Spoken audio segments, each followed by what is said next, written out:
দেখা যাচ্ছে যে আপনার কত একটা ত্রিপুরাতে আপনার পানি জানের পানি এত বেশি আপনার এসছে যে এখানে আপনার এখন সেটা পুরোপুরি ভাবে প্রায় লক্ষ লক্ষ মানুষকে সেই বিপদে পড়েছে।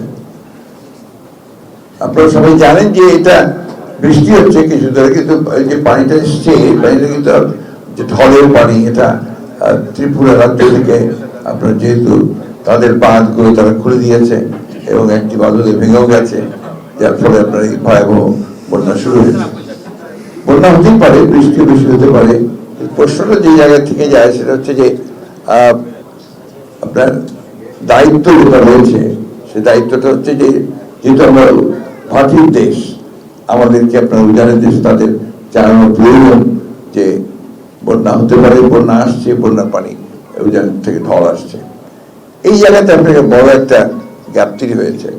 আমার কাছে যেটা মনে হয়, যেটা আপনি ইতিমধ্যে আমরা দেখেছি, যে বাংলাদেশের মূল সমস্যাটাই হচ্ছে আপনার যে আমরা উজানের দেশ, আমরা ভাটির দেশ। উজান থেকে যে পানিগুলো আসে তার বেশিরভাগই আসে আপনার ভারত থেকে। বারবার কথা বলা হয়েছে, বিভিন্ন সময় বিভিন্ন সরকার এসছেন, এসে কথা বলেছেন যে তারা এই পানির সমস্যার সমাধান করার জন্য যে বিশেষ করে আপনার যে 54টি অভিন্ন নদী রয়েছে, সেই অভিন্ন নদীগুলোর পানির বন্টনের ব্যাপারে কিন্তু দুর্ভাগ্যজনকভাবে আজ পর্যন্ত সেটার সমাধান হয়নি। একমাত্র আমাদের কিছুটা আপনার আলোচনা হয়েছে, তাও আপনার খুবই আনসার্টেন। 26-এ সব সামনে 26 আসছে, 2026 সাল আসছে, ওখানে কিন্তু আবার সেটাকে আপনার রিনিউ করতে হবে। সুতরাং এটা এক ধরনের একটা অস্ত্র তারা ব্যবহার করতে পারেন যে কোনো সময়, যেটা দিয়ে বাংলাদেশকে একটু কাবু করে রাখা যায়।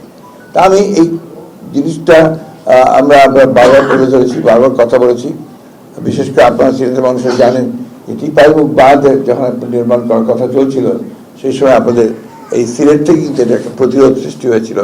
এবং আমাদের আজকে এখানে আছেন আমাদের ইলিয়াস আলী এমপি সাহেবের স্ত্রী উপস্থিত আছেন, তিনি তখন সেই আন্দোলনের নেতৃত্ব দিয়েছিলেন। অনেকে বলেন যে তারই ফলশ্রুতি হিসাবে নাকি তাকে গুম হয়ে যেতে হয়েছে।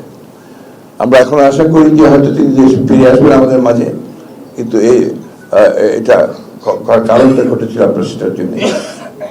একই সঙ্গে আজকে আপনার নিশ্চয়ই জানেন যে গত 5 তারিখে আপনার ফ্যাসিস্ট আওয়ামী লীগ সরকারের প্রধান হাসিনা দেশ ত্যাগ করার ফলে, তিনি পালিয়ে যাওয়ার ফলে তার পরবর্তী যে বিপ্লব পরবর্তী যে অবস্থা, সেই অবস্থার মধ্যে এখন একটা নতুন বাংলাদেশ নির্মাণের জন্য নতুনভাবে আপনার কাজ শুরু হয়েছে।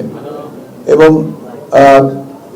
এটা সকলের আকাঙ্ক্ষা, প্রত্যেকটি মানুষের আকাঙ্ক্ষা অতীতের সমস্ত যে জঞ্জালগুলো, এই জঞ্জালগুলোকে সাফ করে একটা সত্যিকার অর্থেই একটা গণতান্ত্রিক সমাজ, গণতান্ত্রিক রাষ্ট্র এবং মানুষের অধিকারগুলোকে প্রতিষ্ঠিত করে আপনার সাম্য, ন্যায় বিচার, মানবিক মূল্যবোধ এগুলোকে প্রতিষ্ঠিত করে যেন আমরা একটা বাংলাদেশ গড়ে তুলতে পারি, যেটা 1971 সালের আমাদের মূল চেতনা ছিল।